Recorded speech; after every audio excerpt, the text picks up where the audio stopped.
जो हरा नाम में ना बोले हर हर हर। इस केतु की महिमा को जो सुनता है उसको केतु की दशा अगर लग भी जाए तो भी केतु परेशान नहीं करता। ये मेरी नर्मदा मैया का आशीर्वाद है केतु को। जिस समय स्वरभानु नाम के दैत्य के दो टुकड़े हुए, समुद्र मंथन के बाद भगवान के चक्र से स्वरभानु नाम के दैत्य के दो टुकड़े हुए, जिसका सर तो हुआ राहु और धड़ हुआ केतु, लेकिन इसको 9 ग्रहों में स्थान नहीं मिला। तब क्या हुआ, वशिष्ठ महाराज के बृहस्पति जी के सर बोले महाराज मैं हाथ जोड़ता हूँ, केतु कह रहा है मुझे कहीं स्थान दिला दो अच्छा खासा। बृहस्पति जी ने कहा एक काम करो, अगर तुम्हें नवग्रहों में स्थान चाहिए हमारे साथ तो तुम जाओ नर्मदा जी के तट पर तपस्या करो। नर्मदा जी चाहेंगी तो ही तुम्हें सब कुछ मिलेगा। अब केतु वहां से अंतर ध्यान हो गए और केतु महाराज आए कहा नर्मदा जी की किनारे पर, जहां पर केतु ने 7000 साल से ऊपर शिव की तपस्या की। महादेव प्रकट हुए, केतु को नवग्रहों में वरदान दिया मिलने का। केतु से पूछा और क्या चाहते हो। भगवान शंकर से केतु ने कहा महाराज जिस जगह मैंने ये तपस्या करी है ये मेरे नाम से प्रसिद्ध हो ये जगह, इसलिए नर्मदा मैया ने और महादेव ने आशीर्वाद दिया आज से इस जगह का नाम केतु तीर्थ होगा और जो भी यहाँ नर्मदा में स्नान करेंगे उनके जीवन से तुम्हारी दशा समाप्त हो जाएगी। केतु का ठीक है महाराज मैं राजी हूँ। बोले केतु दान तीर्थ की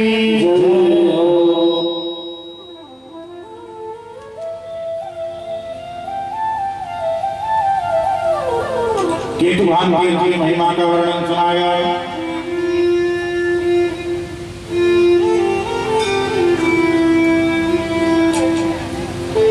जिसे लक्ष्मी चाहिए वो अपने कान और ध्यान हम पर लगाइए।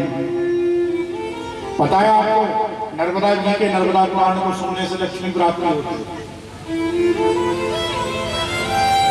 लक्ष्मी के पीछे तो ऐसा घूम रहा संसार, नारायण जी कोई कुछ नहीं बेचारे यहाँ लक्ष्मी की पूछ है। एक सेठ था, उस सेठ को घाटा हो गया। ये कहानी सुनिए प्रभु, मैं कोई भी चीज बिना कारण के नहीं सुनाता हूँ। एक बात ध्यान रखिएगा, जो चीजें मैं आपको जितने अनमोल रतन से मंच से दे रहा हूँ हर कोई नहीं देता। आप लोग तो कभी कभी कथा सुनते हैं, हमारे संगीतकार तो हर एक रास्ते 12 महीने जाते हैं, मिलती है ऐसी चीजें। सही सही बोलना, कसम तुमको भी नर्मदा किया अगर तुमको बोलो इतना अनमोल रत्न ऐसे ही मिलते, मेहनत करनी पड़ती है। आप ये मत समझना, 5 साल की उम्र से मैंने अपनी माँ छोड़ी, अपने पिता छोड़े, अपना भाई छोड़ा, अपनी बहन छोड़ी, अपना गांव छोड़ा, अपनी जन्मभूमि छोड़ी, अपने नातेदार छोड़े, अपने रिश्तेदार छोड़े, तब जाके काशी में वृंदावन में जगह जगह तीर्थों में अनेक गुरुओं से पढ़कर यहाँ बैठा। ऐसे ही नहीं बैठा, तब जाके सुनाने लायक। बहुत जीवन में त्याग करना पड़ता है, लेकिन शास्त्र कहता है त्यागात् शांति अनंतरम, त्याग करने से जीवन में शांति आती है। ये मेरी जो छोटी छोटी बच्चियां सामने बैठी हैं, आप लोग पढ़े लिखे बच्चे बैठे हैं, आपको काम में आएगी। देखो छोटे छोटे, मुझे पता है एक बार बच्चों के लिए ताली हो जाए तो मेरी इच्छा। आप देखो छोटे छोटे बच्चे बैठे हैं, समझ में आ रही बेटा? अच्छा आ रही समझ? छोटे छोटे बच्चे को सुन रहे हैं और बेकार खेले तुमने अपन को थोड़ा लेकिन वो तो बेचारे ऐसे करके सुन रहे हैं, जबकि क्या नाम है नर्मदा पुराण में, लेकिन सुन रहे हैं इनकी श्रद्धा लेते। तो बेटा किसी ने पैसे देके तो नहीं बिठाया, पक्का हमने तो नहीं तुम्हें बोला कि टॉफी लेके बैठे रहे। क्यों बैठे हो? सुनने के लिए। सुनने से क्या होगा? ज्ञान बढ़ेगा। अरे वाह, समझ में आ रही है हमारी भाषा? आनंद आ रहा है कथा में?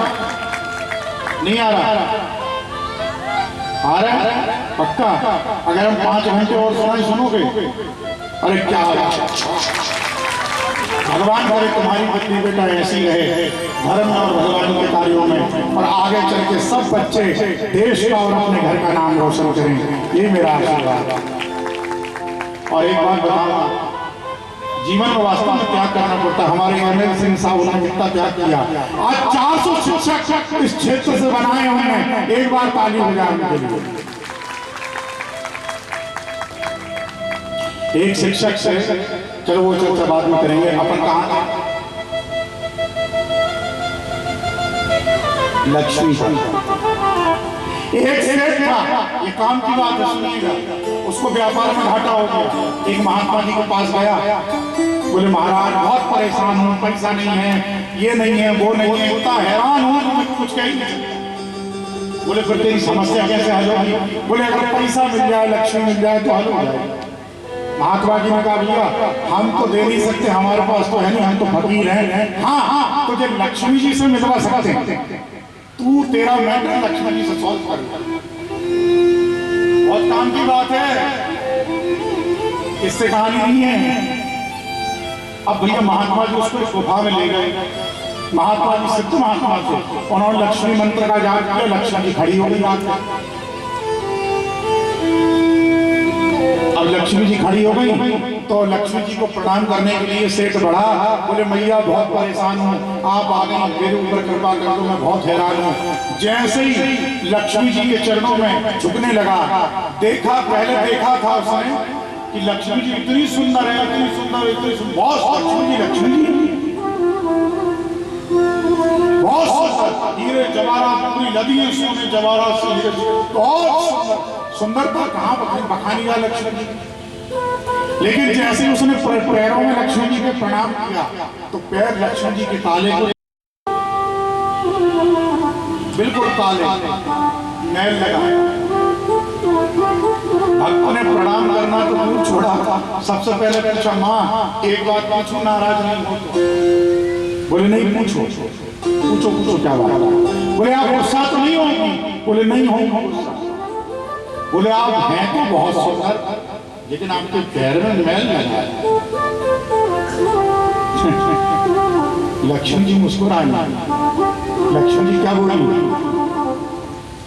बोले ये पैर में जब कोई मुझसे घर मांगने आता है, पुत्र मांगने आता है, संसार की कोई भी चीज मांगने जब कोई आता है और मेरे पैरों में प्रणाम करता है तो उसकी किस्मत का मैल मेरे चरणों में लग जाता है।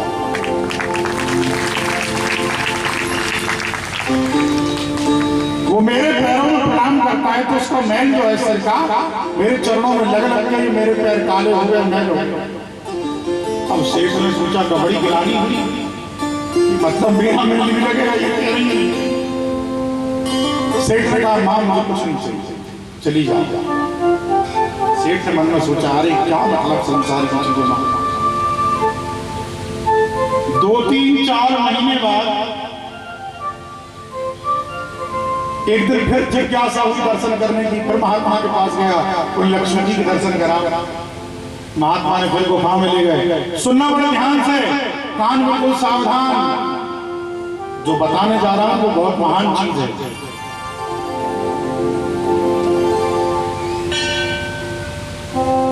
लक्ष्मी जी का ध्यान करा, लक्ष्मी जी फिर आ गई।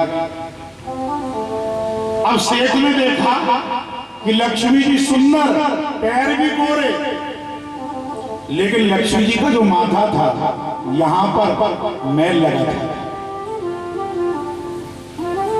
यहां पर मैल। अब फिर कहा कि भैया एक बात पूछूं, नाराज नहीं हो? बोले पूछो पूछो क्या बात? बोले पिछली बार आई थी तो पैर में मैल था, अब पैर झकाझक हैं, अब सिर के ऊपर मैल लगा है, ये रहस्य है क्या? तब लक्ष्मी जी ने जो कहा वो सुनिए। लक्ष्मी जी कहते हैं कि मेरे पास कोई संसार की वस्तु मांगकर, मेरे पीछे घूमकर, मेरे चरणों में अपना माथा रगड़ते हैं कोई सांसारिक जीव, तो उनके पैर से मेरा, उनके माथे की मैल से मेरे पैर गंदे हो और जो भक्त नर्मदा की शरण में जाते हैं, भगवान की शरण में जाते हैं, मैं उनके चरणों में प्रणाम करती हूं तो उनके चरणों का मैल मेरे सिर में लगता है और मैं इस मैल को हटाना नहीं चाहती, क्योंकि मैं संसार का जीव मेरे पीछे भाग के मेरे पैरों में लिपटता है, लेकिन मैं भगवान के भक्त के पैरों में लिपटती हूं। यह स्थिति रखी।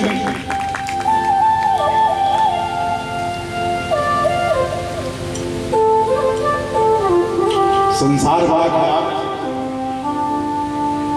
ये इश्क हवस की मंडी है, अनमोल रतन मिल जाते हैं, मुल्लों के सर मिल जाते हैं, पंडित के भजन मिल जाते हैं, मंदिर भी यहाँ पर बिकता है, मस्जिद भी खरीदे जाते हैं, चांदी के चमकते सिक्कों पर शायर के चलन मिल जाते हैं, बिकती है सुहाग की रात यहाँ दुल्हन के चलन मिल जाते हैं। दुनिया तो रंगी चीज है क्या, मुर्दों को फल मिल जाता है, सब बिकता है। इसलिए टका के नीचे मत घूमो।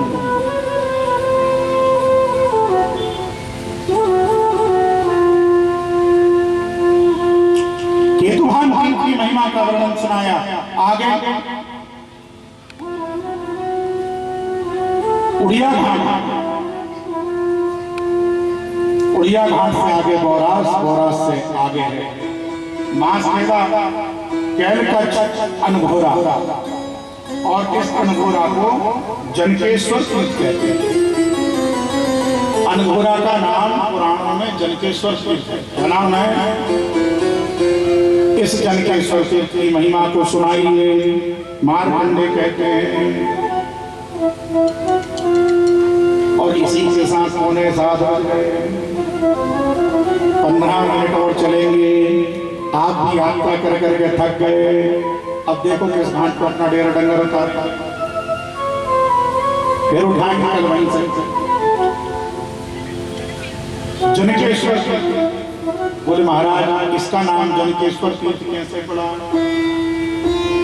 भगवान मार्कंडेय कहते हैं युधिष्ठिर, यहाँ पर श्री जनक महाराज ने कई साल तक एक शिवलिंग बनाकर महादेव की सेवा की और महादेव की सेवा से जनक जी महाराज को भगवान शंकर का स्वरूप प्रदान, भगवान शंकर का आशीर्वाद प्रदान हुआ।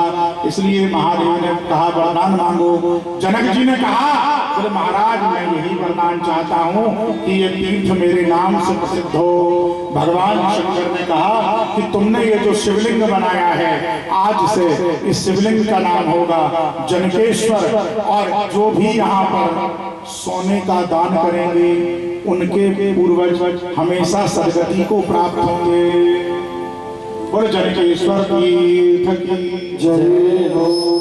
आप कभी भी नर्मदा जी की परिक्रमा में जाओ, सोने का दान जरूर करना, जितना बने सोने का दान जरूर करना। नर्मदा जी के पुराण में, नर्मदा जी की यात्रा में, नर्मदा जी की परिक्रमा में, नर्मदा जी की कथा में सोने के दान का विशेष महत्व होता है।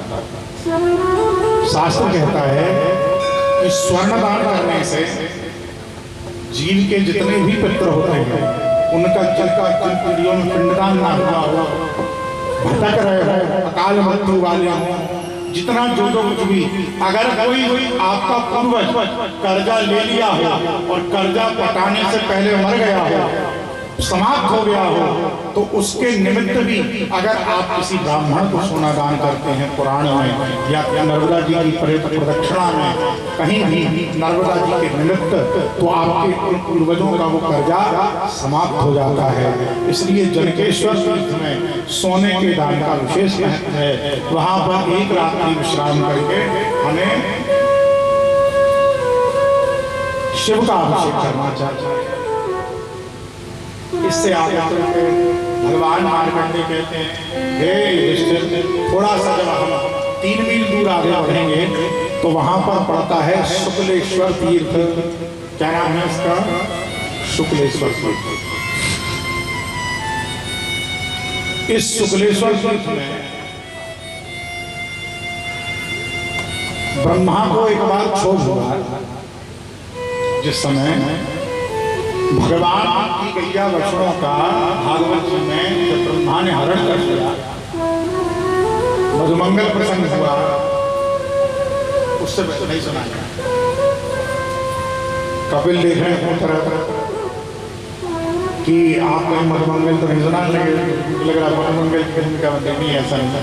मधुमंगल भागवत जिस समय मधुमंगल का प्रसंग देखकर, उनकी कड़ी को देखकर ब्रह्मा जी को मोह हो गया कि ये कैसा ब्रह्म है, 3 दिन पुरानी बासी कड़ी चाट रहा है मुंह से। ब्रह्मा को क्षोभ हुआ, भगवान ने ब्रह्मा और भगवान की बात की। हालांकि 40 श्लोकों में ब्रह्मा ने भगवान की स्तुति की। कितने श्लोकों में किया है? 40। लेकिन भगवान ने ब्रह्मा से एक शब्द नहीं बोला, नाराज भगवान ब्रह्मा। आखिर में क्या हुआ? इत्यविष्टो यभूमान त्रिहि परिक्रम्य पादयो नत्वाभीष्टं जगद्धाता स्वधामं प्रत्यपद्यत। जब ब्रह्मा जी ने भगवान की परिक्रमा दे दिए, 40 श्लोकों में भगवान एक शब्द नहीं बोले, ब्रह्मा जी चले गए। ब्रह्मा को दुख हुआ। तब ब्रह्मा ने कहा, मैं अपने पापों का प्रायश्चित कहाँ करूंगा? तब इसी शुक्लेश्वर तीर्थ में आके ब्रह्मा ने तप किया है, अपने मन की शांति प्राप्त करी है। और यहीं पर थोड़े दिन बाद ब्रह्मा जी के साथ प्रहलाद जी ने तप किया। दोनों ने नर्मदा के किनारे पर तपस्या की और ब्रह्मा ने अपने वर्ण के हिसाब से शुक्ल वर्ण का एक शिवलिंग यहाँ स्थापित किया। महादेव प्रकट हुए हैं। महादेव ने उस शिवलिंग का नाम रखा शुक्लेश्वर। और तब से नारद युधिष्ठिर भगवान से कहते हैं, मार्कंडेय भगवान, कि तभी से इस तीर्थ का नाम शुक्लेश्वर रखा गया। बोले शुक्लेश्वर महाराज की जय हो। क्योंकि ब्रह्मा का जो वर्ण है वो शुक्ल वर्ण है, यानी सफेद वर्ण है। शुक्लेश्वर तीर्थ की जय हो। भगवान को पता है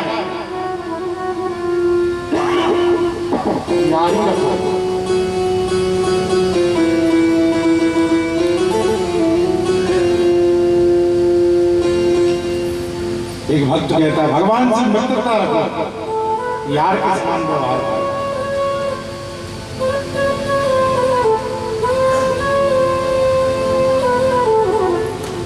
कैसे?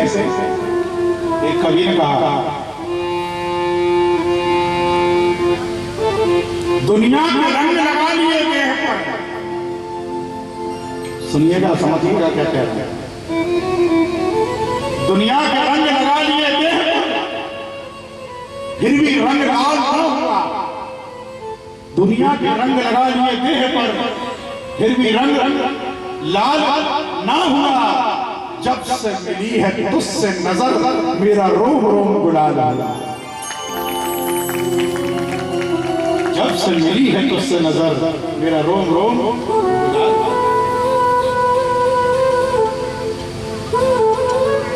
दुनिया का रंग लगा लिए देह पर फिर भी रंग लाल ना हुआ।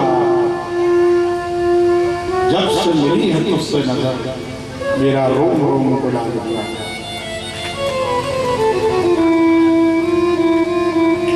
पता है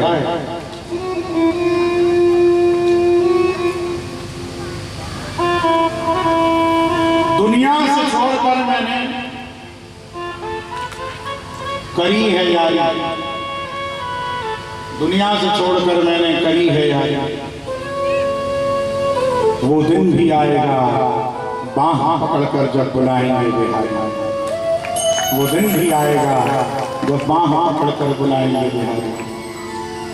मुझे में मेरा कुछ नहीं, मेरे सब तेरी कान वाले का कमाल है। ये सब कथा आपको मैं नहीं सुना रहा, मेरा बंसी वाला सुना रहा। इसीलिए तो वो आगे बैठता है, मैं अपना हूँ। मेरी भावना रहती है कि प्रभु जिस समय महाभारत के कुरुक्षेत्र में आप अर्जुन के सारथी बने थे, उसकी औकात थी आपको सारथी बनाने की। मैं तो खुद ढंग से इंसान भी ना बन पाया, पर प्रभु मेरा विचार ऐसा रहता है कि ये पूरा संसार, ये प्रांगण उस कुरुक्षेत्र की भूमि है और ये व्यासवादी वो रथ है, और इस रथ में आप सारथी हो और मैं बैठकर चल रहा हूं।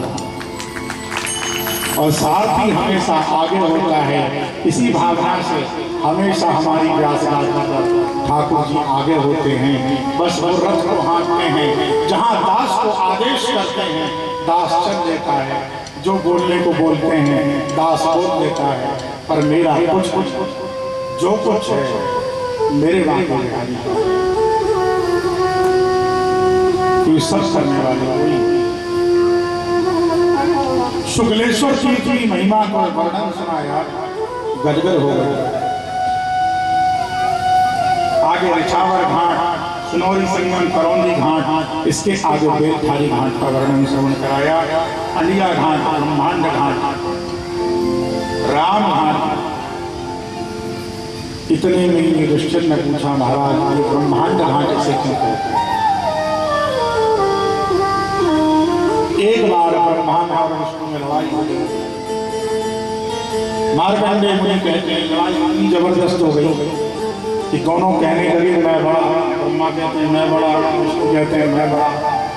इतने में दोनों के मध्य में एक विशाल शिवलिंग प्रकट हुआ। महादेव ने कहा जो इस शिवलिंग का ठाव ले लेगा वही बड़ा।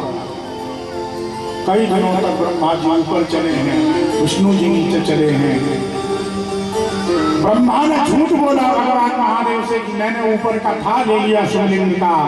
महादेव दुखी हुए, श्राप दिया है महादेव ने, और इस श्राप से बचने के लिए भगवान शंकर ने, भगवान ब्रह्मा ने यहाँ पर आकर, इस तीर्थ में आकर नर्मदा जी के तट पर भगवान शिव की तपस्या की है।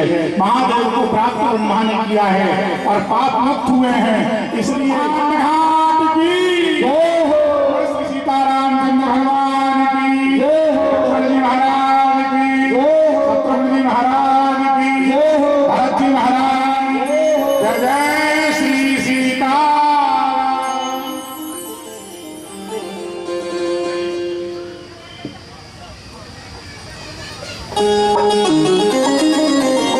गानों लेने के बाद एक थी कथा रामचंद्र भगवान की। श्री राम जानकी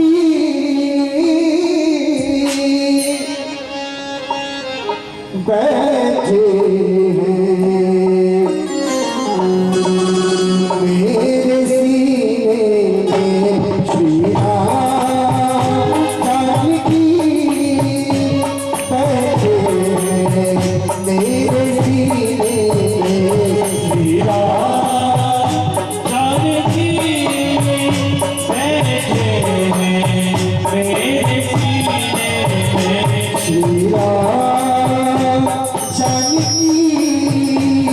बैठे मेरे सीने में। देख लो मेरे दिल के नगीने, देख लो मेरे दिल के नगीने। श्री राम जानकी बैठे मेरे सीने में। श्री राम जानकी बैठे मेरे सीने में।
कथा सौगंधिका वन पर अपन 1 मिनट की महिमा है। और आज राम जी की झांकी, लक्ष्मण जी की झांकी, राम दरबार की झांकी इसलिए है क्योंकि आने वाला तीर्थ है वो श्री राम तीर्थ है, रामघाट तीर्थ है, हनुमंतेश्वर तीर्थ है, जहाँ भगवान श्री राम ने रावण को मारा और भगवान श्री राम को ब्रह्महत्या लगी है।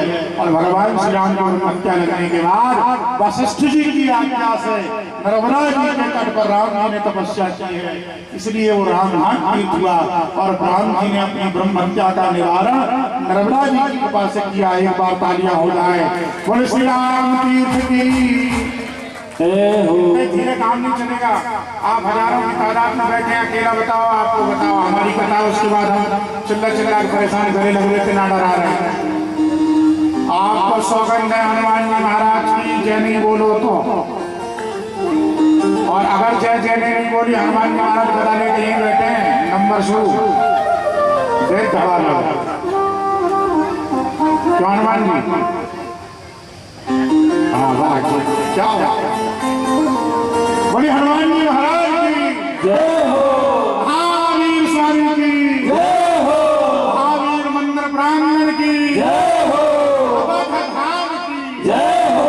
यहाँ पर अभी 3 संगम है। आज राम जी प्रकट हुए तो अयोध्या हो गया।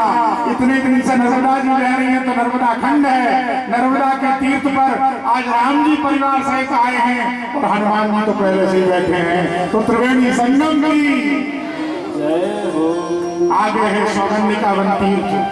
इस तीर्थ में 100 ब्रह्मचारियों ने एक साथ नर्मदा जी की तपस्या की और तपस्या कर करके भगवान श्री शिव का दर्शन किया है और सबका कल्याण हुआ है। ब्रह्मचारियों ने वरदान मांगा है शिव से कि जो कोई इस तीर्थ में आकर नर्मदा मैया में स्नान करेगा और ब्राह्मणों को भोजन कराएगा, उसे आने वाले 21 जन्मों में ब्राह्मण ही प्राप्त होगी। बोले राधे राधे। जिसको अगले जन्म में ब्राह्मण बनना है, कई लोग ऐसे हैं कि जो ब्राह्मण बनना चाहते हैं। आपको एक बार बताऊं, हम जाति जाति का मैटर नहीं करो सर, ब्राह्मण बनना इतना सारा चाहिए। हल्का करो, अपने बिस्तर बोरिया उतारो, अब जय जयकार करके हम बैठेंगे। एवं भगवतो पुण्यास्तुपा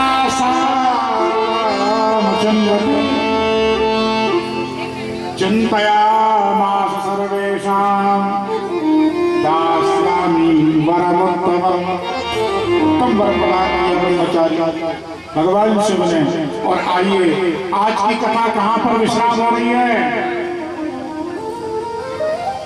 एक आध कोई तो बताओ भैया, कहाँ विश्राम हो रही है आज की कथा? अच्छा बताओ, कौन बताएगा?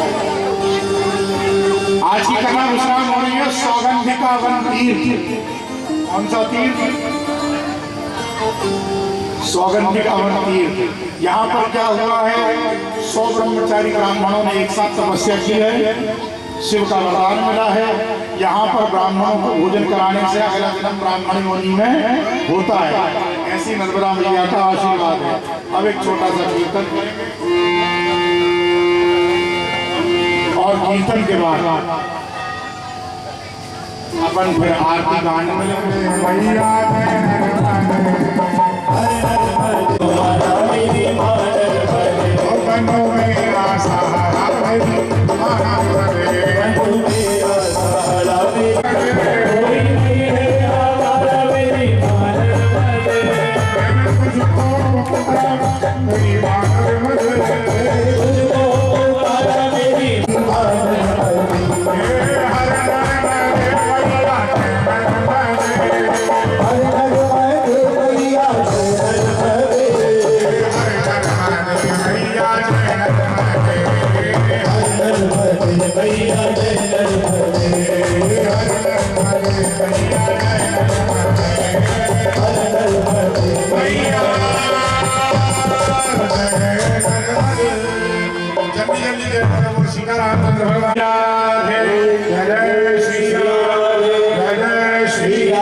तेरी भाषा लाल